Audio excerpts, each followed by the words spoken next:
Hello दोस्तों, कैसे हैं आप सब। मुझे पूरी उम्मीद है आप सब अपने घरों में अच्छे होंगे। तो आज पहले की तरह मैंने प्लेलिस्ट में एक वीडियो और ऐड की है जिसमें मैं आज आपको बड़ी ही सिंपल और इजी प्रैक्टिस एक्सरसाइज करवाने वाली हूँ। कौन सी? डू डिड डज की। एक्चुअली मैंने प्लेलिस्ट में सारे ही टेंसेस की वीडियोस और सिंगुलर प्लूरल की वीडियोस भी जो हैं अपडेट की हुई हैं। आप प्लीज़ जाकर उन्हें भी चेक कर लीजिए ताकि आपके सारे डाउट्स क्लियर हो जाएं। मैं बड़ी सिंपल और इजी वे से पढ़ाती हूँ, बिल्कुल भी कॉम्प्लेक्स चीज़ों को नहीं बताती। जो ज़रूरत होती है उसी को एक्सप्लेन करती हूँ। तो चलिए आगे बढ़ते हैं। आज मैंने एक एक्सरसाइज करवानी है जिससे आपको क्लियर हो जाएगा कि हमने डू डिड डज कब लगाना है और कैसे पहचानना है कि सेंटेंस में इनमें से क्या आएगा। ठीक है दोस्तों, तो चलिए लेट्स स्टार्ट। फर्स्ट नंबर पे जो सेंटेंस है वो है दे फिलिंग द ब्लैंक्स के बाद आएगा एक्सरसाइज डेली। अब हम इसका मतलब अगर बनाए तो ये बनता है कि वो सब करते हैं क्या? एक्सरसाइज डेली, मतलब रोज जो काम रूटीन में होता है, रेगुलरली होता है, उसके लिए हमने यहाँ पर डू डिड डज में से एक चीज लगानी है। डिड का कुछ लोगों को पता होगा, कुछ को नहीं, कि जो डिड है वो पास्ट फॉर्म में लगता है। ठीक है दोस्तों, और जो डज है वो लगता है सिंगुलर के साथ और जो डू है वो लगता है प्लूरल के साथ। हमने देखना है कि जो सब्जेक्ट है वो कौन सा है और उसके अकॉर्डिंग ही हमने डू डिड डज लगाना है। तो दे क्या है? दे है एक प्लूरल सब्जेक्ट। क्या है? प्लूरल सब्जेक्ट, जिसके हिसाब से यहाँ पर क्या आएगा? यहाँ पर आएगा do. They do exercise daily, वो करते हैं एक्सरसाइज डेली। जो काम रोज होता है बिल्कुल सिंपल प्रेजेंट में हमने लिखना है, तो ऐसे लिखेंगे सेंटेंस को। ठीक है दोस्तों, तो नेक्स्ट है we dash homework yesterday.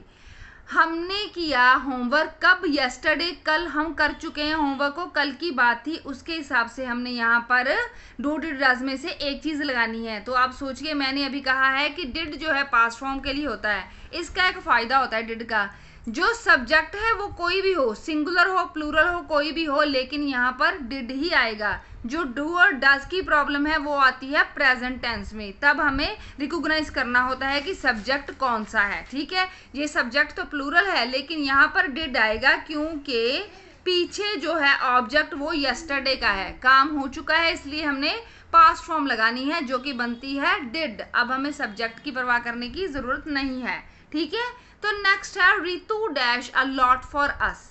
Ritu ने क्या किया है? बहुत कुछ हमारे लिए, मतलब वो कर चुकी है हमारे लिए बहुत कुछ। ठीक है, तो उसके हिसाब से हमने लगाना है। और रितु क्या है? रितु है सिंगुलर, सिंगुलर पर्सन। ये सब्जेक्ट जो है सिंगुलर है। इसके आगे हमने क्या लगाना है? इसके आगे हमने लगाना है डज, जिसमें डू के साथ ईएस आ जाना है। ठीक है दोस्तों, डू के साथ ईएस आ जाना है। ऐसे ही हमने सब्जेक्ट्स को देखकर उसके अकॉर्डिंग डू डिड डज को यूज करना होता है। होपफुली आपको समझ आ रहा होगा। अगर कोई भी डाउट हो तो प्लीज कमेंट सेक्शन में जरूर बताएं मुझे। नेक्स्ट है ही dash his job very well. वो करता है उसकी जॉब वेरी वेल, बड़े ही अच्छे ढंग से वो अपनी जॉब कर रहा है। तो मतलब कि वो जो ही है ये क्या है? ये सब्जेक्ट है जो सिंगुलर है या प्लूरल? ये है सिंगुलर।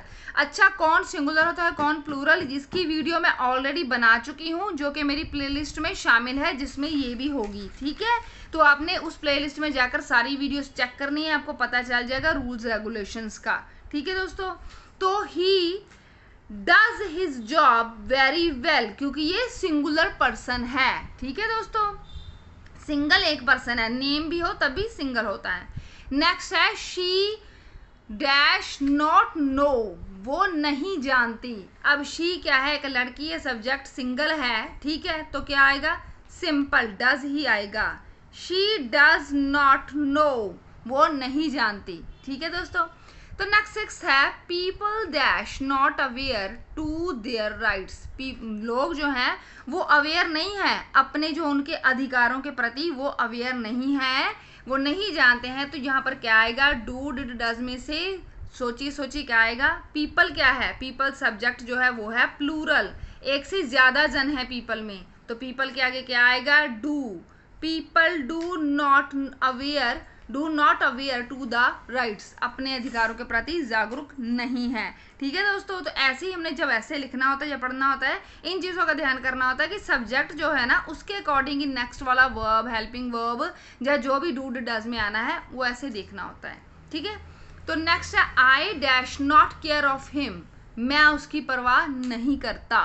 तो अब आई क्या है, आई रूल्स के अकॉर्डिंग होती है सिंगुलर, लेकिन काम ये प्लूरल वाला ही करती है, इसीलिए इसके आगे प्लूरल के हिसाब से ही जो लगना है डू डज लगना है। ठीक है, तो क्या लगेगा, I do not care of him. आपने कंफ्यूज नहीं होना, रूल्स में उसे सिंगुलर कहा गया है लेकिन काम उसका हमेशा प्लूरल वाला ही होता है। ठीक है दोस्तों, तो नेक्स्ट 8th है यू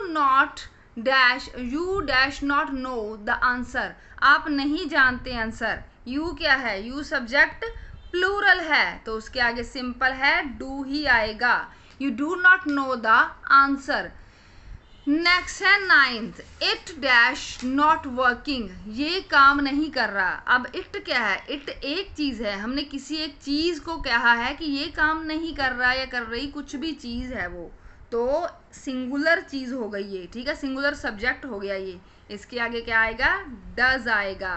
कि ठीक है, क्या आएगा, डज आएगा। इट डज नॉट वर्किंग, जैसे कहते हैं ना कोई मशीन काम नहीं कर रही, खराब हो गई है, तो हम कहते हैं इट डज नॉट वर्किंग।